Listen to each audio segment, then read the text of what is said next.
Zo, van harte welkom in het museum. Ik zal verder in het Engels natuurlijk. Ik denk dat bijna niemand Nederlands kan verstaan in het zaal. So, very warm welcome to this 1.5 day symposium which we've organized. And I'm really delighted that all of you could come here, and particularly the speakers, some of whom are not strangers to us, some are old friends who are here. Some people who've been involved in previous events in the museum. To start with, I'd like to welcome Boris Groys to this symposium, which is also his symposium, because he's also the organizer of Russian Avant-Garde Revisited in the context of former West. I'd also like to thank at the beginning Remco de Blij, particularly at the museum, for his organizational skills, and also Wendel ten Aver from former West team, who have managed to bring, I think, almost everybody to the right place at the right time. This symposium is held on the occasion of two coincidental projects that nevertheless relate to each other across the 20th century. The first reason for this symposium is the Lissitzky Plus exhibition that can be seen upstairs in this museum at the moment. The collection of the Van Abbemuseum is particularly rich in El Lissitzky, one of the prized legacies of the period of Jean Leering's directorship. El Lissitzky works range across the fields that an avant-garde artist in the Soviet Union, and formerly in Russia, was expected to cover in many ways. He worked, of course, as an artist, as a stage, and as a graphic designer, but also as a teacher, as an architect, as an engineer, and as a cultural ambassador for the new Soviet state.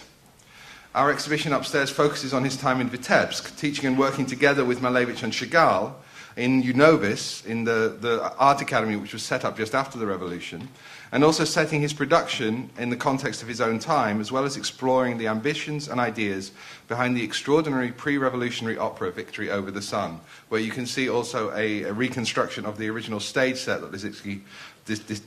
designed. It's interesting that Malevich, before the revolution, designed a set which was meant to be peopled by human beings, and Lissitzky, after the revolution, designed a stage set which was peopled by electromechanical puppets, as he called them.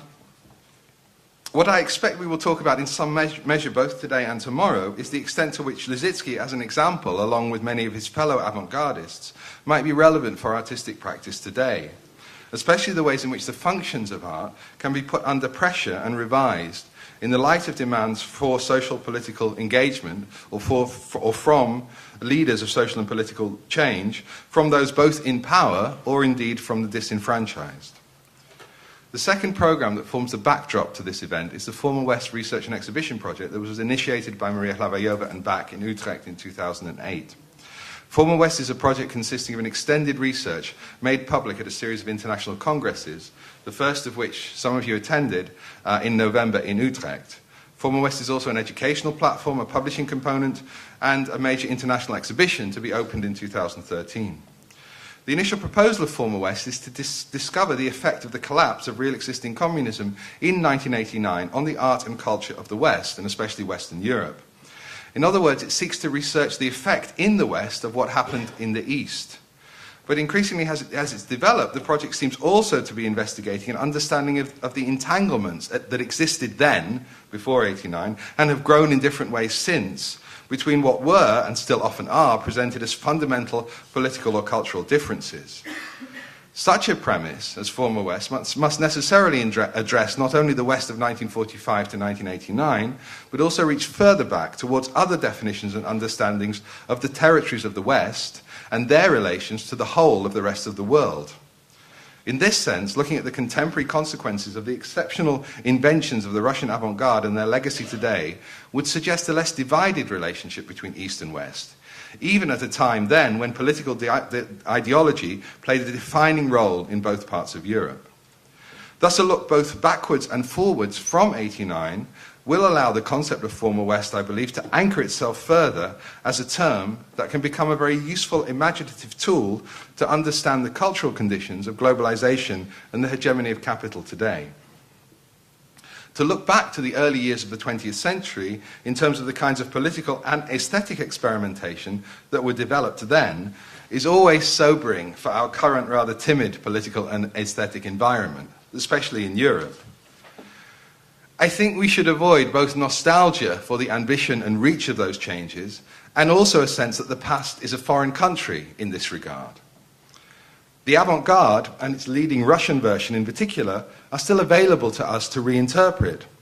Indeed, the Avant-Garde as a topic regularly returns to art discourse every few years or so, but always in a different guise or with a changed emphasis. It is clear even from the historical presentations in this museum, the presentations of Lissitzky that have been done since the acquisition in the late 60s, Lissitzky has swung from being a revolutionary inventor to an autonomous artist, to a fellow modernist along with Van Doesburg and Mondrian, to a Vitebsk-born Jewish radical,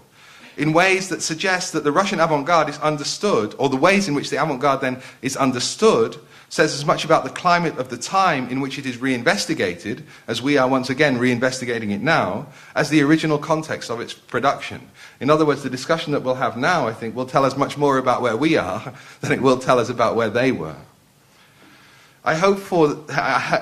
therefore, that these 2 days will be an opportunity to really consider what Lissitzky and his comrades and colleagues, above all, in the avant-garde, could mean for us anew in the former West today.